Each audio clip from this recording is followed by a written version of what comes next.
আমাদের সমাজে বর্তমান ফাতেমা, আয়েশা এ সমস্ত নামের শেষ নেই। অনেক নাম রাখে এবং ফেসবুকে স্ট্যাটাস দেয়, তারা ছবি তুলে তুলে ফেসবুকে স্ট্যাটাস দেয়। অথচ ফাতেমা রাদিয়াল্লাহু তাআলা আনহা বলেছিলেন যে আমাকে যেন রাতের বেলায় দাফন করা হয়, দিনের বেলা যেন দাফন করা না হয়। কারণ রাতের আধারে যদি আমাকে দাফন করা হয় তাহলে আমার শরীরের গঠন, দৈর্ঘ্য এটা যেন কেউ বুঝতে না পারে। আর আমাকে ফাতেমারা, আমাদের আয়েশারা তারা সুন্দর সুন্দর পার্কে গিয়ে বয়ফ্রেন্ডের সাথে ছবি তুলে তুলে ফেসবুকে, সোশ্যাল মিডিয়াতে আপলোড দেয়। পিকটা কেমন হলো? আর আমাদের মতো, আপনার মতো ভাইয়েরা, আপনারা যে কমেন্ট করি, মাশাল্লাহ খুব সুন্দর হয়েছে আপু, দারুণ লাগছে, ভেরি নাইস, ভেরি গুড, খুব সুন্দর। ও ভাই, আমি মুসলিম, আপনার আমার মেয়ের নাম রাখছি ফাতেমা, আপনার আমার বোনের নাম রাখছি আয়েশা, আপনার আমার স্ত্রীর নাম ফাতেমা। কিন্তু তাদের ভিতরে কি ফাতেমা, আয়েশার কাজ আছে? নেই। আপনার আমার মেয়ের ভিতর, আপনার আমার সন্তানের ভিতর আছে আবু জাহেলের সন্তানদের যে কালচার, সেই কালচার।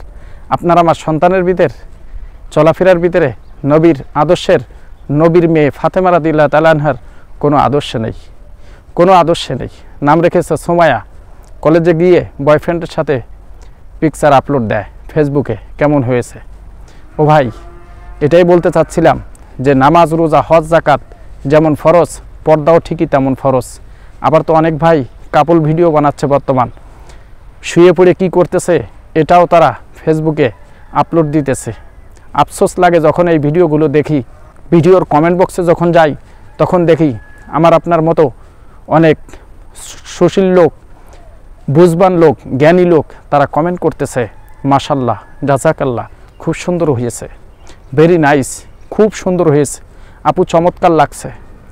এই ধরনের কমেন্ট যখন দেখি তখন নিজেকে খুব অসহায় মনে হয় যে আমরা কি আসলে মুসলিম হতে পেরেছি কি না। আল্লাহ রাব্বুল আলামিন বলেছেন, ইয়া আইয়ুহাল্লাযীনা আমানু কু আনফুসাকুম ওয়া আহলিকুম নারা, হে ঈমানদারগণ, তুমি নিজে জাহান্নামের আগুন থেকে বাঁচো এবং তোমার আহলে পরিবারকে বাঁচাও। ভাই, নামাজ পড়লে জান্নাতে যাব এর কোনো গ্যারান্টি নাই, কিন্তু নামাজ আমরা কেন পড়ি? নামাজ না পড়লে যে জান্নাতে যেতে পারবো না, এটা 100% সত্য। আবার 500 বছর নামাজ পড়েও যে আপনি বেঁচতে যাবেন, এটারও কোনো গ্যারান্টি নেই। নামাজ পড়লেন, হজ করলেন, রোজা করলেন, সব করলেন, কিন্তু আপনি পর্দা করলেন না, আল্লাহর একটা হুকুম অমান্য করে ইবলিস শয়তান হয়েছে।